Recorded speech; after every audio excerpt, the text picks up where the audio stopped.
והיא שעמדה לאבותינו, והיא שעמדה לאבותינו ולנו, שלא אחד בלבד עמד עלינו לכלותנו,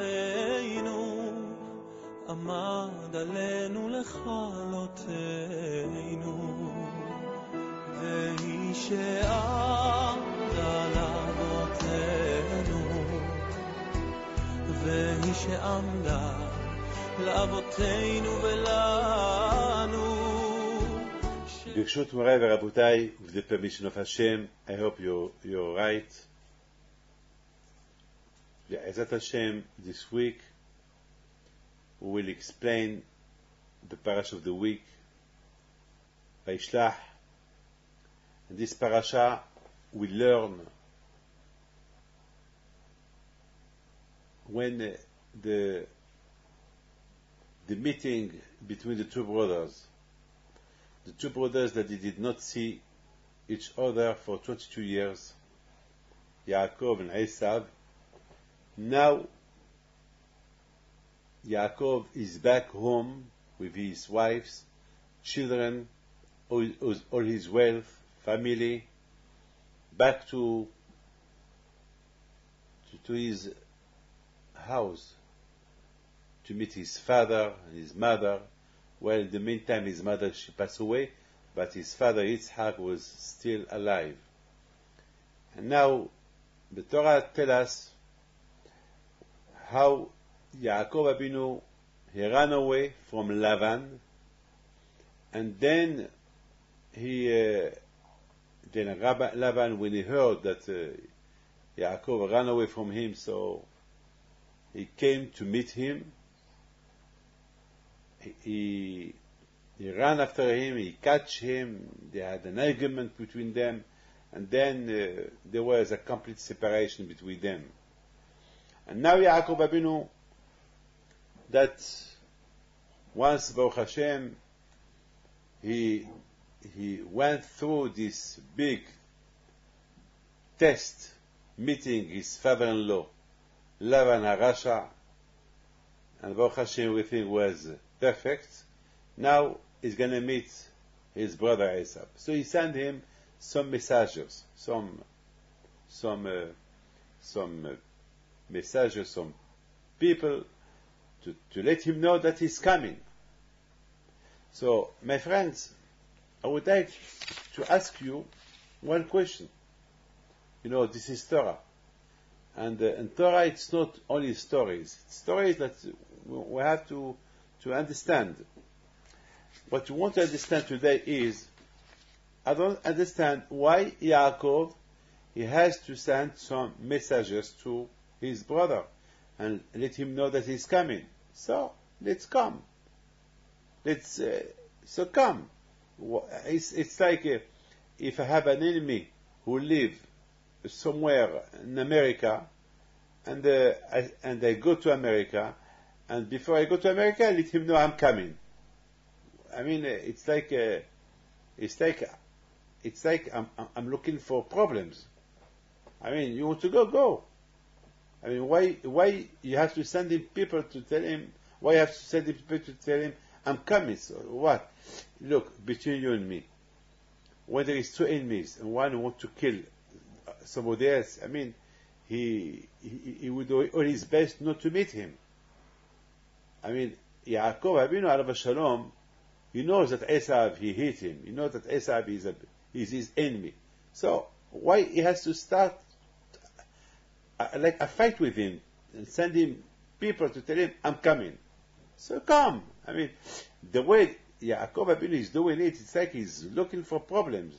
He's looking for troubles. He's looking for a fight. I think that's not fair for Yaakov. So, I would like to ask you something. When Yaakov Abinu left his father-in-law Lavan, he did not tell him. He ran away from there. So I don't understand. From his father-in-law, he ran away, and his brother, that is more dangerous than Lavan, he sent him people to tell him, I'm coming. I mean, I do not understand. And besides this, there is a big danger because there is his wives, his children. I mean, it's quite a big danger to act the way he's acting now.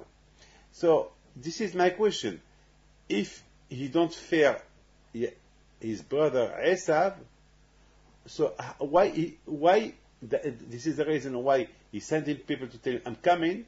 So we see in the Torah that Yaakov Avinu, when he heard that Esav is coming to meet him, was worried, and he prayed to Hashem to protect him from him. So why Yaakov, why you started? It's your fault. On the second hand, I don't understand why he ran away from Laban. Why didn't tell Laban, look Laban, you are my brother, you are my father-in-law. I bought from you your daughters because I worked for them 14 years. Usually, when a man wants to give his daughter to somebody, I mean, he gives her some presents.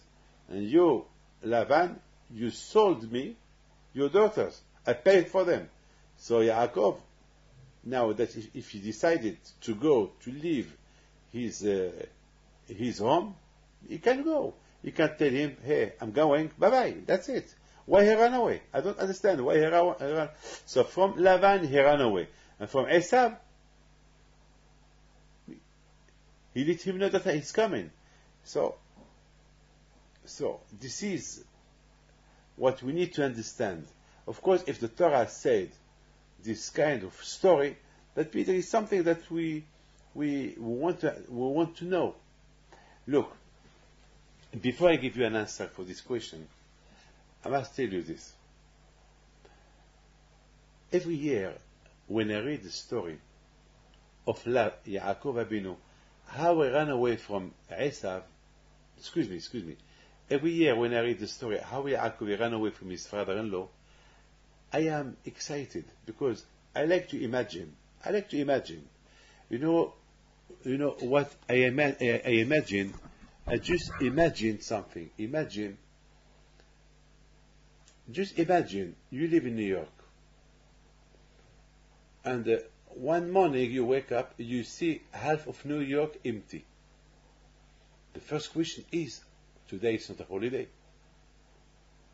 What's going on today? All the lights are off. I mean, nobody knows. Where are they? And how can they go? Where? I mean, half people to leave the city, I mean, it's noisy. I mean, you see a lot of cars, trucks coming, taking, stuff from the houses. I mean, it's a question. I don't understand Yaakov, when he went from Haran, there were hundreds of thousands of people that they were with him. And at that time he had a lot of sheep, a lot of sheep, millions of sheep, because the best business at that time it was meat. So he was, the Gemara said that he had 35,000 dogs to take care of his sheep. Can you imagine how many people there were with him? And the Torah said that he sold his animals to buy servants, slaves, hundreds of people that were with him. I mean, you cannot imagine how many people were with him. And suddenly, when Yaakov decided to leave Haran, all these millions of animals who are going through the desert, there must be a lot of dust, I mean, no one knew where he was going. I mean, Laban, he did not know. I mean, at least somebody who can tell Laban, your father-in-law, your son-in-law is going. It's like it was, no one knows about that. It's incredible. Bemet, every year, I think, I mean, it's amazing what happened exactly. So now we have few questions that we want to understand. First, we want to understand why Yaakov, he sent people to Esav, his enemy, to let him know that he's coming. Big deal. So you come, welcome. So why, I mean, it's like my enemy. If he send me a letter or he send me people to tell me I'm coming, so I will get nervous. I will get excited, and maybe if maybe that it's a warning of war for me. I will understand this. It's like a warning of war. And besides this, Yaakov, he said to Esav, I'm wealthy, I'm rich. I mean, can you imagine? This is he start a war, Yaakov. I mean, so I don't understand. To Esav, he let him know that he's coming. To Laban, he doesn't tell him that he's going. He just left Haran without telling him. He ran away from there. The second question. And the third question is, I mean, with all the millions of animals, people that they were with Yaakov Abinu, I mean, when they left Haran empty. I mean, can you imagine? I mean, no one knew that he was going. I mean, people, they saw all the preparation that Yaakov was preparing himself to go, and then they saw Yaakov going, and then no one went to tell Lavan that your son-in-law, he ran away. Only 3 days later, they told him. I mean, it's hard to believe, but if the Torah said so, that means that was true.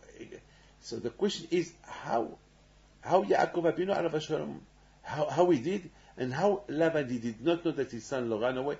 And besides this, I do not understand exactly what happened.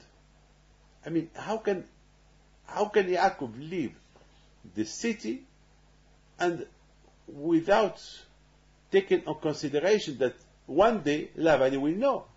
So it's, I think for me it's better tell him now that you're going than running away, and then he will go after you, he will catch you, maybe there will be problems. So this is the parasha of the week, and we have to understand this parasha. My friends,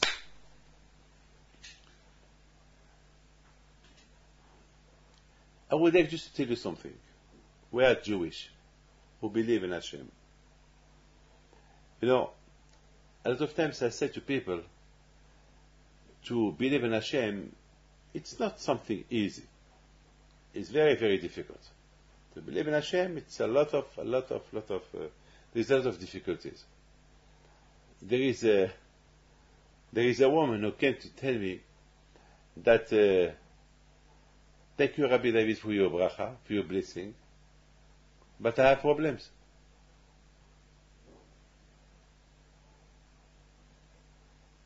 So I give another bracha. So she said, yeah, but every time I come to see you, you give me the same bracha, and nothing happened. So I told her, well, it's not the bracha you want. Or what you want is that what you need happened. It's not the bracha you're looking for.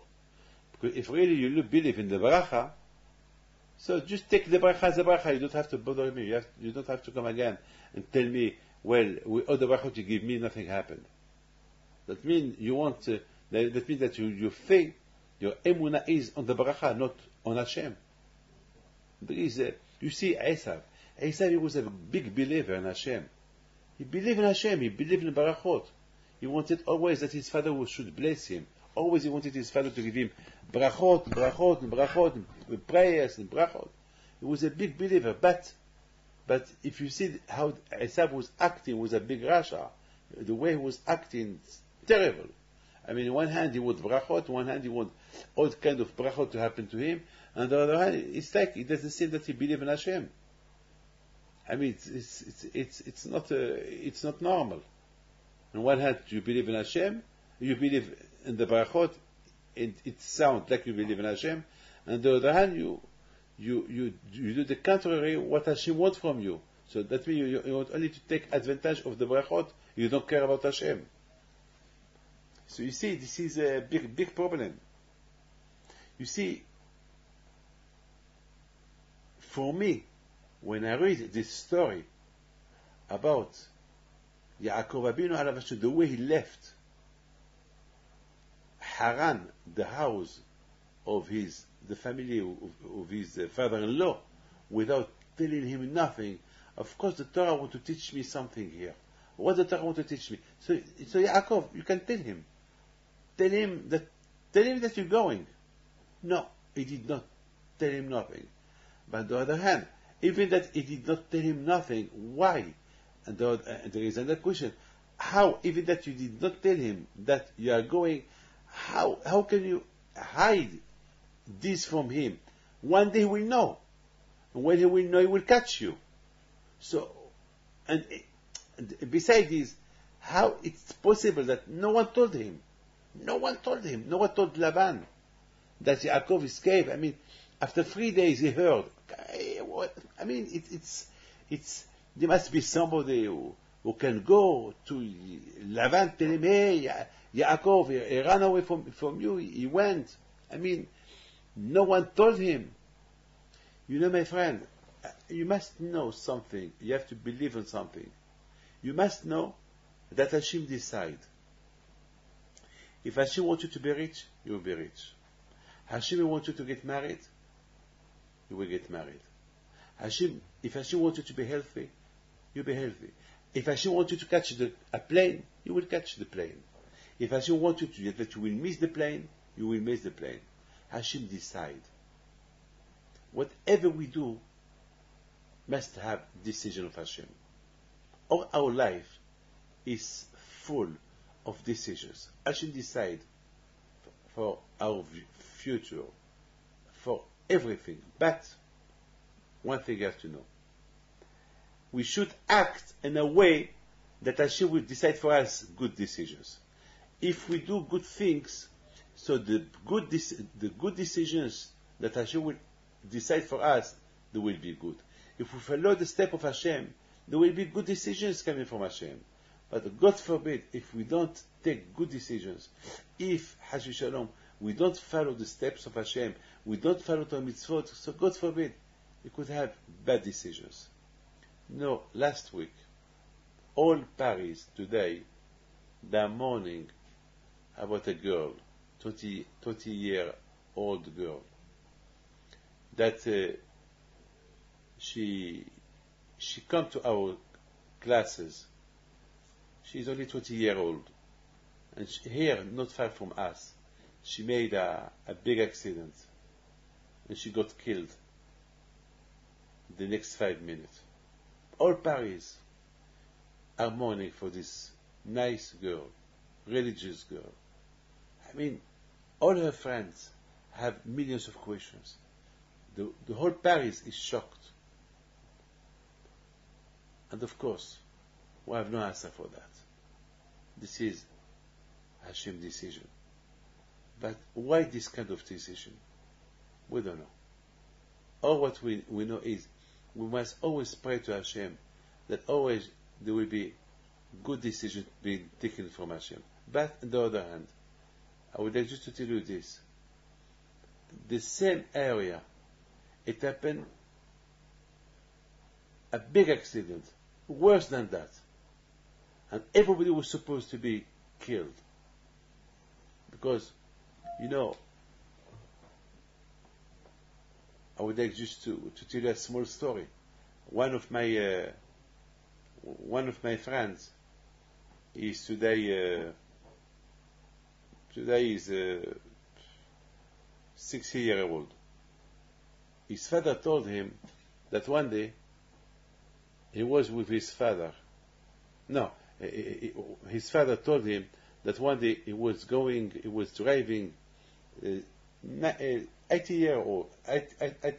about 80 years ago, a big truck with his friends.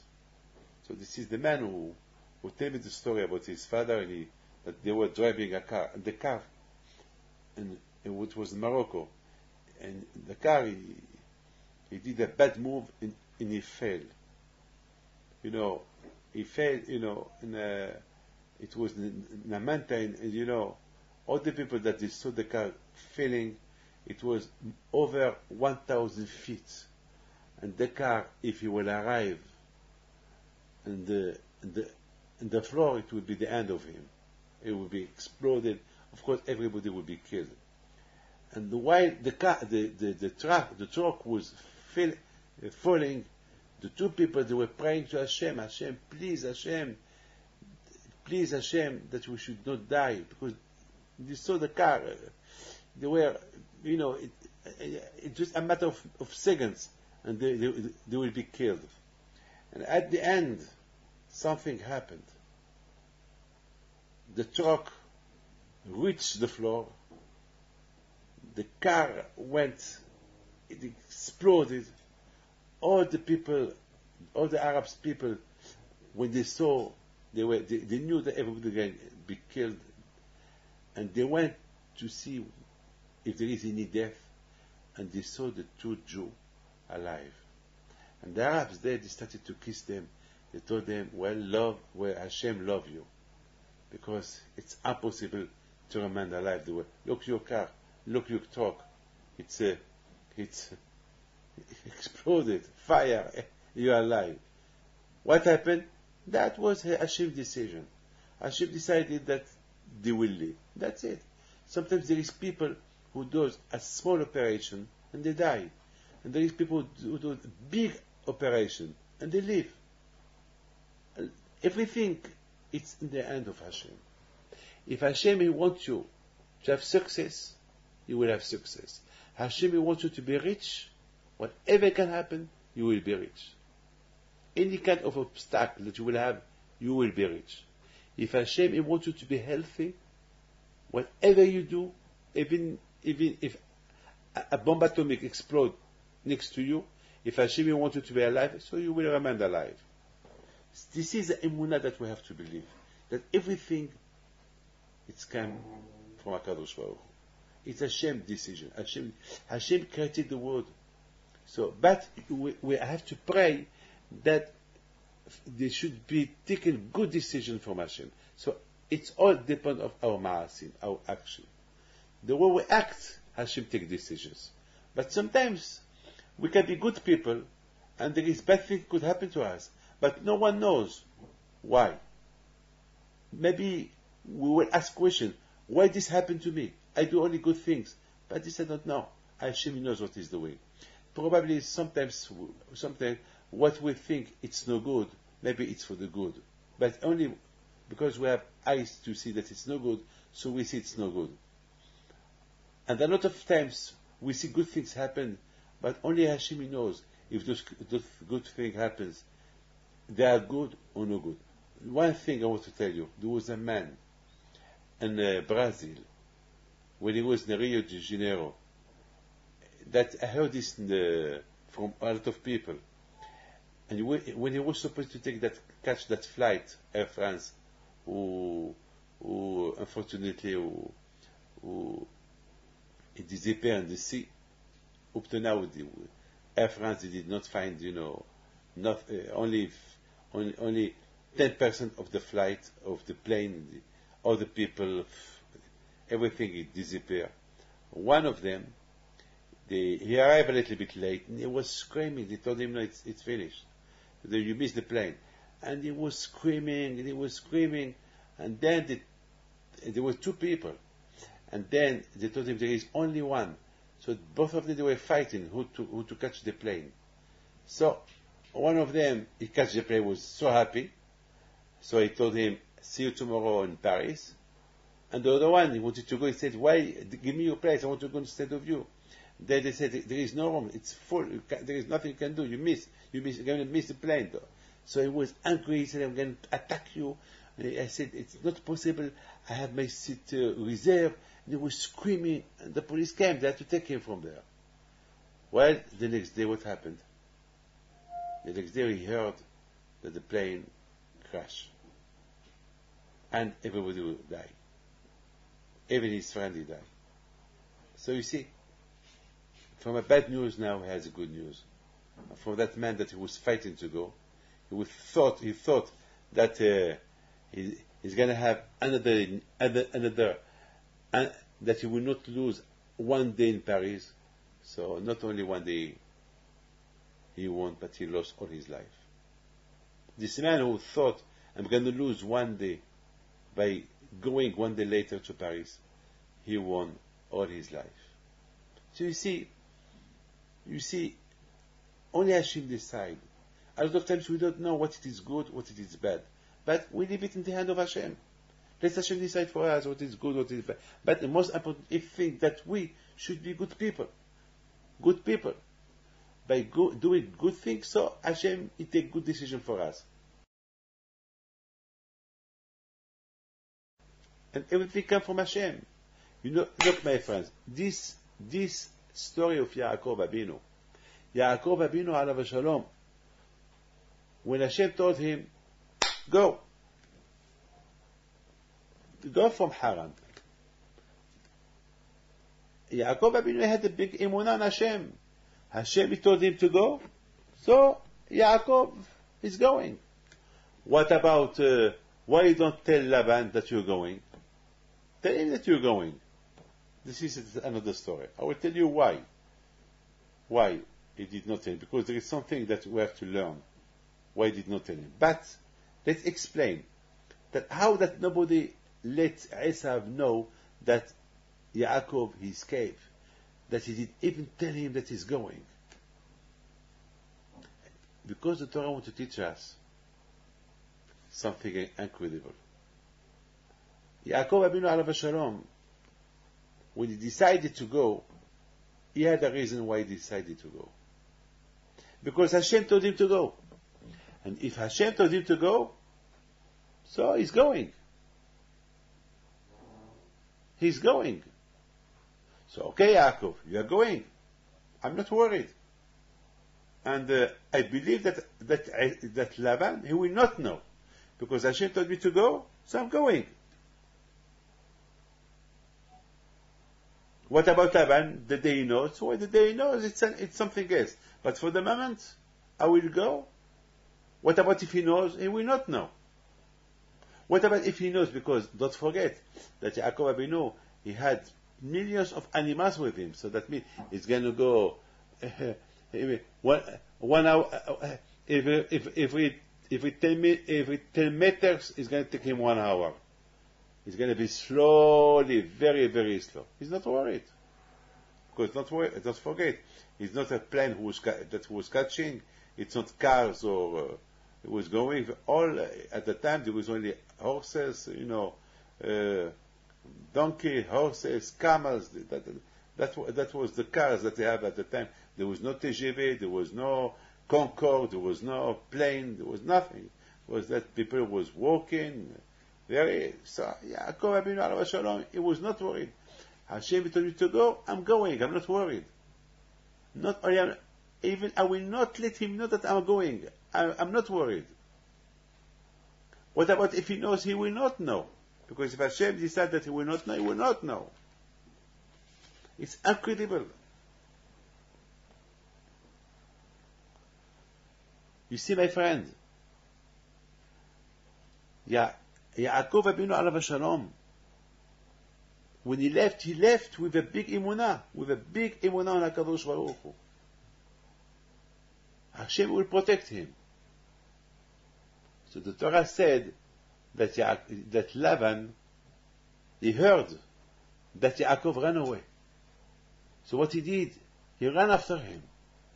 So the question is, why HaKadosh Baruch Hu, he did not, before Yaakov Abinu will leave Haran, why HaKadosh Baruch Hu did not speak to Laban and tell him, Laban, tomorrow Yaakov is leaving, let him go, don't bother him, that's it. Why Hashem, he did not come to his dream? Why? Why only once Yaakov, he was 3 days away from Laban, and that by the time that he catch him, it was after 7 days. Then Hashem, he came to Laban, speak to him, don't bother Yaakov. Why did not tell him from the beginning? The answer is because Hashem, he wanted to teach us something incredible. When he decide something, when Hashem decide that no one will bother you, no one will bother you. When Hashem decide that you can leave the city and that no one will notice that you leave the city, and even if they notice that you leave the city, no one will tell Laban that you left, that's what's going to happen. And that was a big shock for Laban. I mean, can you imagine, after 3 days that Yaakov left, only now he knows, he heard that Yaakov left. How did no one tell me? Not how did no one tell me? Because Hashem, he did know what no one will tell you. This is something incredible. This is a big teaching, especially for us, that we are in exile, we are everywhere, we are all over the world, and we live. We are in people's hand. I mean, and we are Jews with beard, with our religion. I mean, it's not easy to be different from everybody. I mean, everybody wants us to be like them, and we act differently. We don't eat what they eat. I mean, our religion it's so hard. Our religion. It's not easy. It's not easy. It's not easy to be Jew. It's very, very difficult to be Jew. And even that, it's incredible to behave like we behave. I mean, it's a lot of time people they ask me, why you don't live like us? Why you don't do like us? Why you are so different? I mean, why you feel you are better than us? Why? I mean, always those kind of questions. And a lot of times, I would like to tell you this. One day I had to go to see a doctor, and the doctor, she was a lady. Well, I had no choice. And the lady, the doctor, she gave me her hand to salute me, to give me. And I told her, Madam, I'm sorry, I am a rabbi. So she looked at me. So she said, but how am I gonna check you? I said, well, I have no choice. And she was upset. I mean, I could see in her face she was very upset. But what can I do? So when she started to check me, so she put her hand on me for no reason. So she told me, so what's the difference? When I gave you my hand, you didn't want to give me to shake hands. Now that I touch you, you let me. I said, well, when I walked to your office, I knew that you were a woman, and I knew that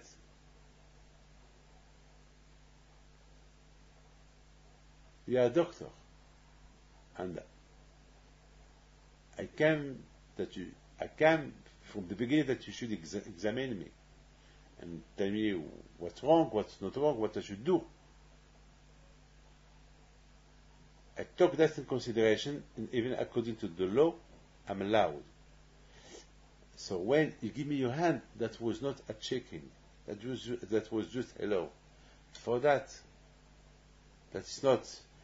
If I knew that through shaking my hand, you will examine me, and you will give me what's wrong with me, or you will tell me what's wrong with me, I'll do it.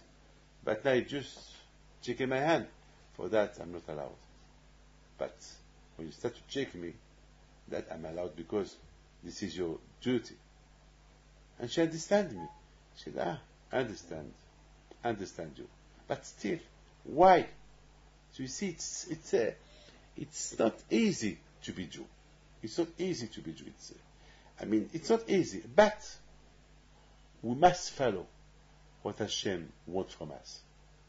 What about the others? They're going to see us bad. Don't worry. This is his business. This is Hashem's business. What you should do is to follow his steps. Look, the Torah wanted to show you that Yaakov Abinu alav shalom, he ran away from Laban. He ran away. He did not even tell him bye-bye. Because Hashem told him go. When Hashem told him go, so he had to go. No white. What about him? Maybe he will know what I did to him and he will follow me. Don't worry. No one will know. Maybe he will stop me before I leave Haran. Don't worry. Once you leave Haran, you will be far away from here. And once he will go after you, catch you, it will be already too late. You are not in Haran. You are already too late. So you see, it's Hashem who did it. If Hashem decide that Laban will not know, so he will not know. As I said once, Hashem didn't want to speak to Laban when Yaakov was still in Haran, and to tell him that tomorrow your son-in-law is going to go, let him go. You know why? Because Hashem he didn't want that Yaakov, when the whole city of Haran, they will know that he's going to leave, maybe they will stop him, don't go, stay with us another week, another month, that it would take him time. So Hashem wanted that Yaakov should go quickly and that's it. It's and besides this, Hashem didn't want that Yaakov and Laban will do shalom between them in Haran. Hashem wanted a separation completely from him. That's why Hashem said to Yaakov, run away from him, so he will hate you. So because it's no good, this friendship with him is no good. To be friendly with Laban is no good. Maybe you have to stop with him. He's a Ramai, he's a Michiganin, he's a Mshuga. You have to leave. Don't tell him bye-bye, go. Should be a complete separation. A complete separation from him. I would like to tell you something. Yaakov Abinu, how much he suffered in his life. He ran away from Esav. And Esav, he could go after him. And he did not go. Why? Because Hashem said, don't go. So he did not go. And Eliphaz, his son, he ran after Yaakov to kill him. And he couldn't kill him. It's incredible. And then, again, Laban, during 22 years, he could do nothing bad to Yaakov. And then, Yaakov Abinu, alav shalom, now he left Haran to go to Esav. How many enemies Yaakov all his life? Yeah, but Baruch Hashem protected him. When Hashem wants to take good decision, he take them. Everything comes from Hashem. Hashem's will. I would like just to tell you something incredible. Yaakov, when he left his father-in-law Laban, his daughter Rachel, she stole the teraphim. The teraphim is the Avodah Zarah, the idolatry that Laban had. It's incredible. I do not understand. For 22 years, Yaakov Abinu was living with Laban. Yaakov Abinu, a big tzaddik as Yaakov, he was living with Laban for 22 years. And for 22 years, Laban, he see his son-in-law, a big tzaddik in front of him. It's incredible. Why Laban he did not learn from him? Not only he did not learn from him, but he had a Avodah Zarah. He was idolatry. Always used to consult the Avodah Zarah. It's amazing. I mean, look at your daughters, that tzadkaniyot. Look, Rachel, Leah, Bilhah, Zippa, they are all your daughters. Look the way they act, they are tzadkaniyot. Look Yaakov, look all the children, Reuben, Shimon, Levi, Yehuda. I mean, do like them. Look, they are tzaddikim. No. Laban was a Rasha. It's like Zele Omat Zebera Amilukim. Sometimes you can live with a tzaddik and to remain a Rasha. Or sometimes a tzaddik can live with a Rasha and the tzaddik will remain always a tzaddik. Like Im Lavan Garti, like Yaakov declared to Esav, I was with a Rasha and Tarek Mitzvot Shamati. And when that I was living with a Rasha, I remained a tzaddik. That was Yaakov Abinu. And Yaakov Abinu, he gave this lesson to his children. And this is a lesson for generation. Wherever we are, wherever we can live, if we want to be a tzaddik, we can remain a tzaddik. But how? Through Torah Mitzvot. Wherever we go. If we have Torah Mitzvot, we can be in America, we can be in Europe, we can be in Africa, we can be in Asia, in the Middle East, wherever we are. If we have Torah in your hand, we will remain a good Jew. But it's amazing is, look, the children of Yaakov Avinu, they grow between a Rasha and a Tzaddik. They grew between two grandfathers, a father and a grandfather. A father Tzaddik, Yaakov, and a grandfather Rasha, Lavan. And Baruch Hashem, they saw the truth. They saw it is the Emet. Now the question is, why did Rachel stole this idolatry from her father? It's just one thing I want to tell you. The reason why she stole this, she wanted to show to her children, look, children, your grandfather Laban, I stole his Avodah Zarah, and he came to look, where's my Avodah, where's my God? Where's my God? Can we steal a God? Now, Rachel Imenu, she wanted to confirm to her children, where is the truth? Where is the Emet? This is the Emet. He is the Emet. The Emet is Torah Kedusha. This is the Emet. This is the Emet. Look this Laban, the way he lived. Look my father. Rachel, she's telling to her children, look at my father, Laban. We were with him for 22 years, and he did not follow our steps. He didn't want to learn from us. He wanted just to remain as he is, knowing that he is wrong. Knowing that he is wrong. And now, he is accusing us that we stole his God. Can we steal a God? I mean, that was something.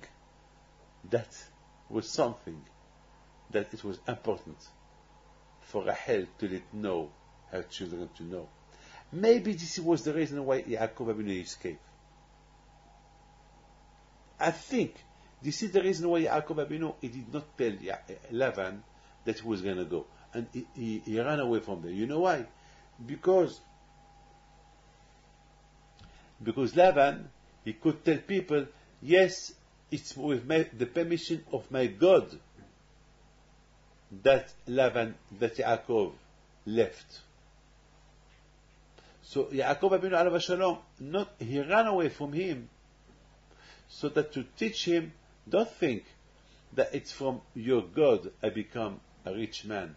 That you give me, it's with the permission of your God that I left Haran. No, I ran away from, and his daughter, which is Rachel, she did worse. You know what she did? She stole the Avodah Zarah of her father Lavan, to let him know, if really your God is a God, how he let me stolen him? Why didn't fight me? Why didn't hurt me? So now which God is the best? My God or your God? If your God was the best, why didn't beat me? Who did that? I stole your God. It's my God, Hashem. Now I understand why the reason why Hashem preferred that Yaakov ran away. And Baruch Hashem, there is a lot of things that we can do from this parasha. I don't know if I told you this or not. I was in Brazil last week, and my Baal Habayit, the one who somebody who invited me in his house, he told me that once he was kidnapped, and his kidnapper asked a lot of money for him from his parents, and every time they used to call me, and every time we used to pray to Hashem because we were worried that they will kill him, and they even cut a piece of his feet, of his hand, his finger, and the family was worried that. So always we pray for him, and Baruch Hashem, and I tell his wife, Be'ezat Hashem, with the help of Hashem, with Hashem help, he will be free, and we'll do a seudah. Seudah, we'll do a party. So Baruch Hashem, they let him go. Baruch Hashem, big miracles happened to him. A big miracle. It's not the time. I'm not allowed to tell you all the kind of what happened. But Baruch Hashem, he's alive. And then he told us a story. He said something incredible. He said, my biggest worry when I was kidnapped when I was in that hall, it was very hot. 5 people with their guns. There was no air conditioner. It was smelling. It was very, very terrible life during 1 month. One thing he said, I was worried that I will be bitten by mosquitoes. That was my worry. And he said hundreds of mosquitoes, they were there. And the mosquitoes, no one of them came to my body. I pray to Hashem, please Hashem, do me a favor, Hashem. I suffer already that I don't know when they can kill me, those people. I don't see my friends. I promise you, Hashem, I will do teshuvah. I will pray. I will put tefillin. I will do a kosher home. I will change. My life will change. But one thing I ask you, Hashem, those mosquitoes should not beat me. And that was the biggest. For 1 month, no mosquito went near his body. And even the gangsters there, they saw that. Because all night they were scratching, with the mosquitoes. And they did not see. They told him, we don't understand what you did. He said, well, I pray to Hashem. I pray to Hashem. Enough that I suffer here. Far away from my wife. Not knowing what's going to happen to me. But at least not this suffering. I prefer to shoot me, one shot and feel it, and to suffer with this. And they smile at him. They told him, well, you God, listen to your prayer. So you see, from this story I understand what Hashem's will. When Hashem wants something to happen, it happened. You see, there's a lot of things that we can learn from this parasha. A lot of things we can learn from this parasha. Why Yaakov, he ran away from Lavan. So now we need to understand one thing. One thing we need to understand. Why Yaakov, he sent people to Esav? What is the reason? To let him know, I'm coming. So now, the reason why Yaakov, he did not say to Lavan that he's going, we understand. There is a lot of, as we said, up to now. But now, our question is about Esav. I mean, you go back you come back home from Haran to Eretz Israel, okay, you're welcome. You miss your father, you come back, it's your home, you're born here, okay, welcome. But what is to do with Esav? Why Esav? Why you have to tell him? Why you have to let him know? Why? So, my friend, I would like just to tell you this. It's a big musar that I want to tell you. There is 2 kinds of Yitzhara. There is a strong Yitzhara that is malin, that is very clever. He knows how to catch you. And from that kind of Yitzhara, you have to be very careful. Don't give him a chance. Just run away from him.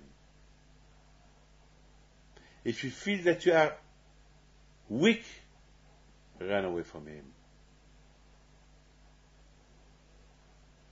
And there is another kind of Yitzhara that is very, very strong.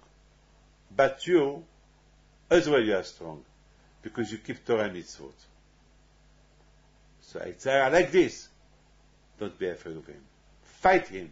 Have him in your hand.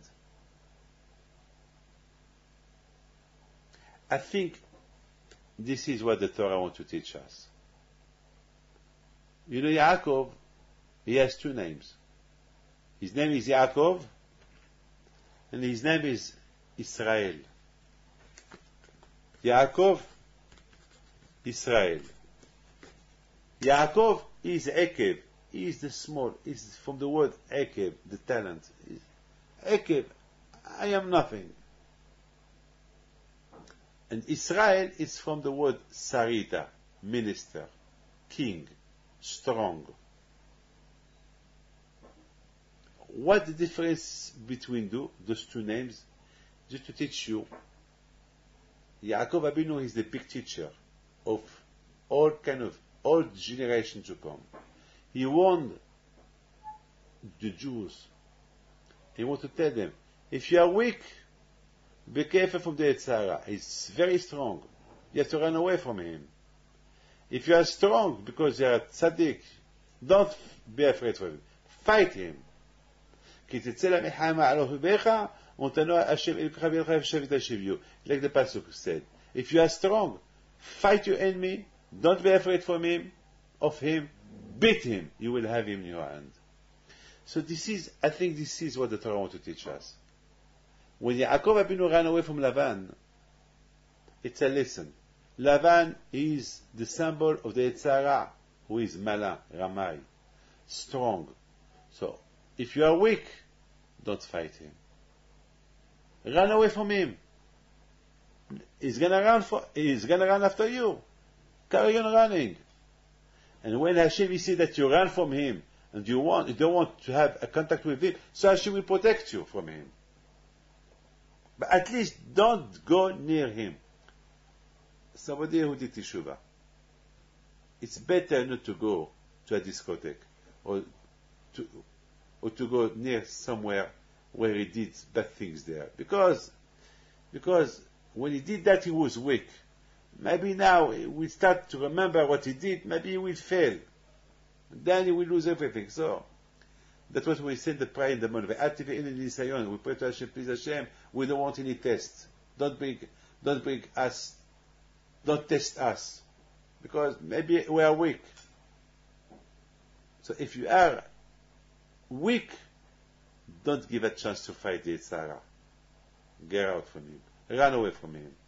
But it's a lesson that the Torah wants to teach us. This is the kind of Yetzirah that if you are weak, don't fight him. Get out. Run away.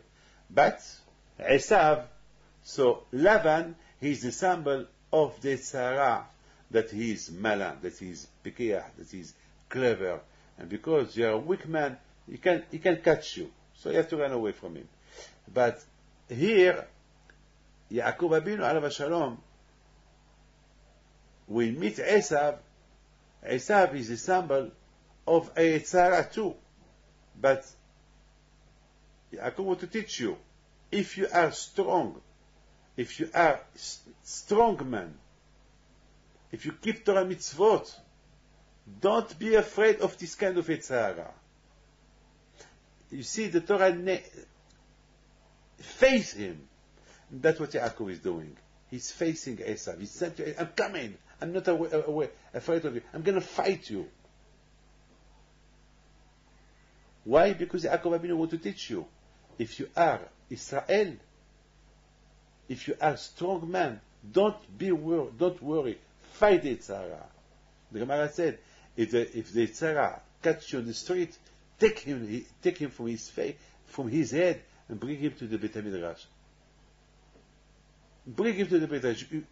Bring him to. I mean, if you are strong, if you have strong in the service of Hashem, the Yetzirah, he cannot catch you.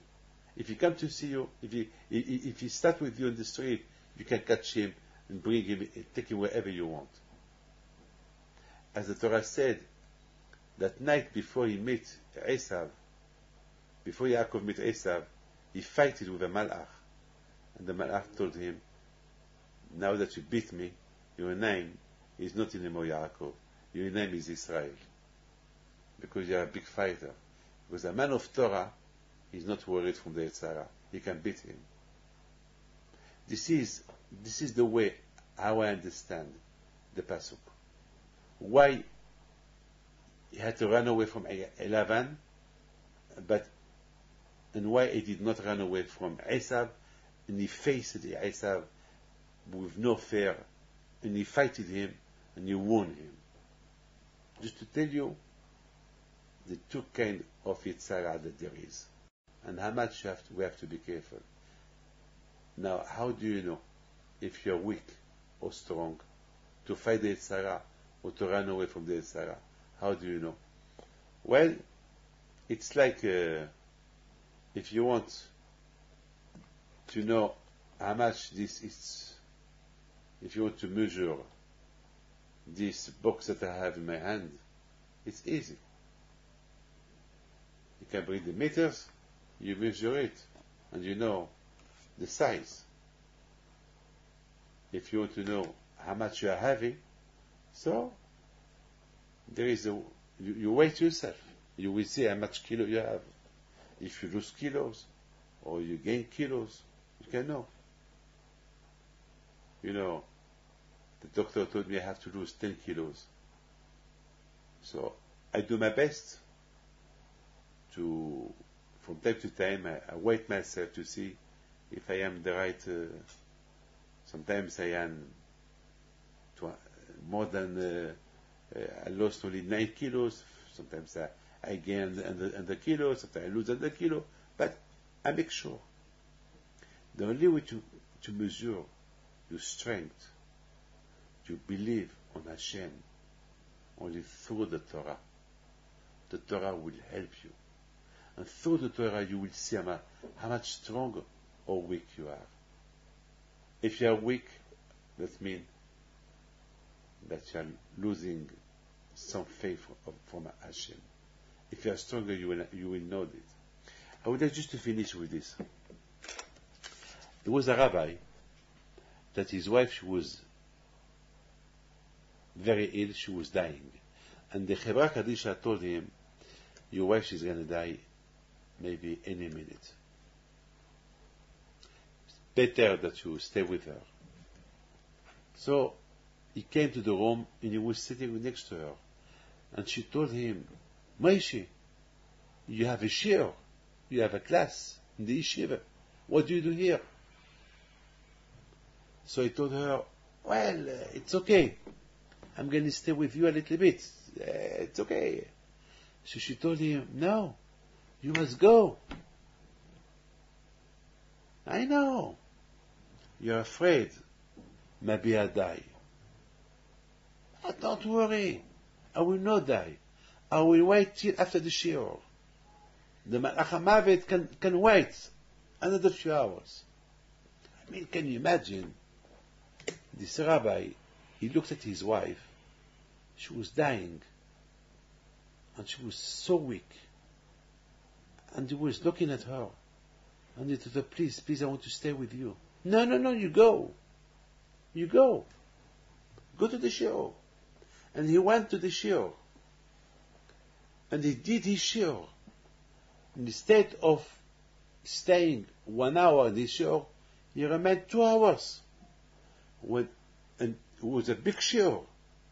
And even the children, the students, they didn't tell him, hey, Rabbi, you are talking over 2 hours instead of 1 hour. It was so hot, talking, tired. Then, when he finished, he looked at his watch. He said, I'm late. And he ran, and he told his student, come with me. I don't know, I don't know if my wife is alive or not. All the yeshiva went after him. And he arrived to his home, and he see the house full of people. And he came and he told him, no, she's alive. She's still alive. And he went to her room, and she looked at him. In the middle of Shema, she told him, I told you, the Malach HaMavet, the angel of death, he can't wait till you finish the shiur. He did not even wait 1 hour, he waited more than 2 hours. And she smiled at him, and she died. She passed away. That kind of tzaddikim, that kind of rabbis, are strong rabbis. So when you are strong like that, don't worry from the Yetzirah. Look, of course the Yetzirah would love him not to go to do the shiur, not to do his lectures, to stay. But his wife, she pushed him. No, you are a strong man. Show him that you are strong. Go. Not only he went for 1 hour, he went for 2 hours. Incredible. There was another story about another rabbi who one day he arrived home and he wanted to get to his house, and he heard that the woman that she helped, she cleaned the house, she was singing. So, and of course, the house that was there, his wife, everybody, the house was not empty. So he remained outside. So one of his secretary told him, Rabbi, why you don't go inside to your home for your breakfast? He said, well, she's singing. The woman that she came to help my wife, she's singing. So he told him, so let's go inside and I will tell you to stop singing. And you go to your home. It's breakfast time and you have a lecture to say after. He told him, but she enjoying singing. If she sings, that means she's happy. If I go inside and I stop her singing, I will stop her from being happy. Why? You see somebody happy, let him be happy. Why you have to stop him from his happiness? Look, those rabbis, look what it is, the Torah. Fabulous. So you see a lot of to learn from this parasha. God bless you. I wish you well. And I pray to Hashem to give you bracha v'atzlacha. And B'ez Hashem, next week we'll start to talk about Chanukah. Please God. Take care.